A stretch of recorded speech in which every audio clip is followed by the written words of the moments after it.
తెలుగు రాష్ట్రాల్లో నైరుతి రుతుపవనాలు చురుగ్గా కదులుతున్నాయి.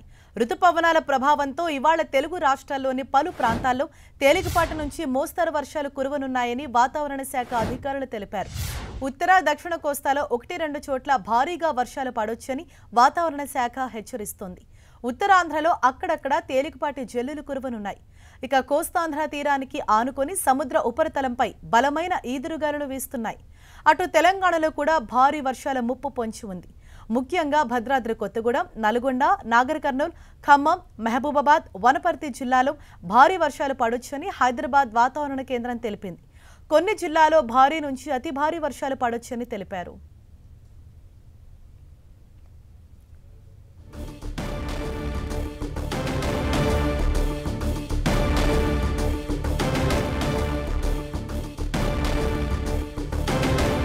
నైరుతి రుతుపవనాలు చాలా చురుగ్గా కదలటంతో తెలుగు రాష్ట్రాల్లో తేలికపాటి నుంచి మోస్తరు వర్షాలు కురిసే అవకాశం ఉందని వాతావరణ శాఖ అధికారులు చెబుతున్నారు. మరింత సమాచారంతో మా ప్రతినిధి విక్రమ్ మనకు అందుబాటులో ఉన్నారు. విక్రమ్, ముఖ్యంగా ఏపీలో చూసుకున్నట్లయితే ఏపీ వ్యాప్తంగా కూడా వర్ష ప్రభావం ఏ విధంగా ఉందని అధికారులు చెప్తున్నారు. ఎక్కువగా ఏ ప్రాంతాలకు అలర్ట్ ప్రకటించారు?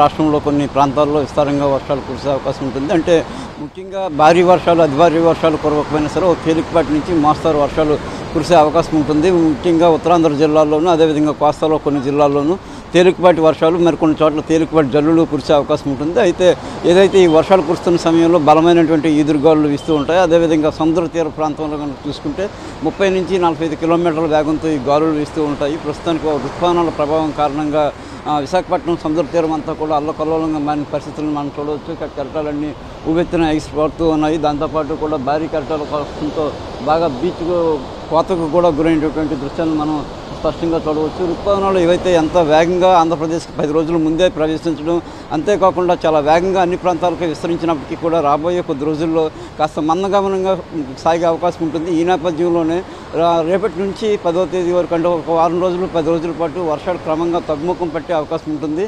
ఏదైతే ఈ ఋతుపవనాల కదలికల్లో తొలుత చాలా స్పీడ్గా వచ్చిన తర్వాత కాస్త బ్రేక్ వస్తున్న నేపథ్యంలో ఈ వర్షాలు తగ్గుముఖం పడతాయి. ఆ తర్వాత నుంచి కూడా మళ్ళీ 10వ తేదీ 12వ తేదీ నుంచి మళ్ళీ ఈ వర్షాలు విపరీతంగా కురిసే అవకాశం ఉంటుంది. అప్పుడు భీకరమైనటువంటి వర్షాలు కురుస్తూ ఉంటాయి.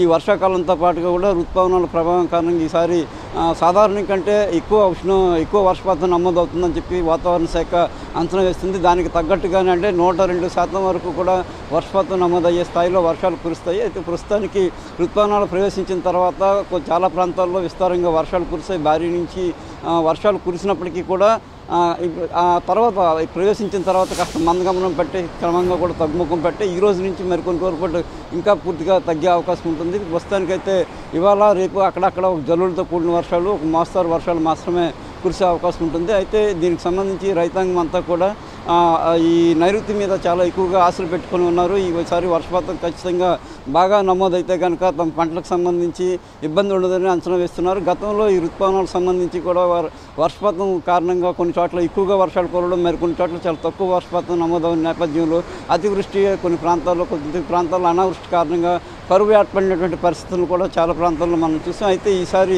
ఋతుపవనాల కారణంగా అటువంటి పరిస్థితుల్లో ఎట్టి పరిస్థితుల్లోనూ ఉండబోవని చెప్తూ ఉన్నారు. దాని ప్రభావం కారణంగానే 102% వరకు కూడా వర్షపాతం నమోదవుతుందని వాతావరణ శాఖ అంచనా వేస్తున్న దాని ప్రకారం చూసుకుంటే ఖచ్చితంగా ఈసారి 10వ తేదీ తర్వాత నుంచి భీకరమైనటువంటి వర్షాలు, భారీ వర్షాలు కురిసే అవకాశం ఉంటుంది. వాగులు, వంకలు పొంగడం, నదులకు పెద్ద ఎత్తున వరద ప్రవాహం రావడం వంటివి చేసుకునే అవకాశం ఉంటుంది. హరీష.